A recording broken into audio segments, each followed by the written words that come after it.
Bakit ganun? Sa sariling lupa, dayuhan kami.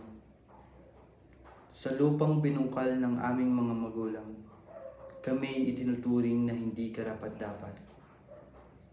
Bakit kami pinapaalis? Kami ba'y walang puso?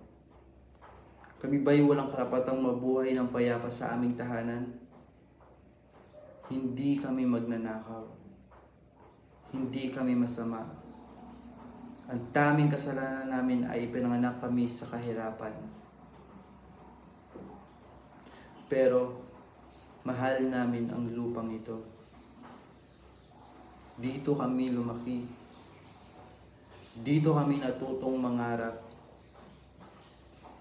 Dito kami umaasang maririnig kahit minsan ang aming tinig.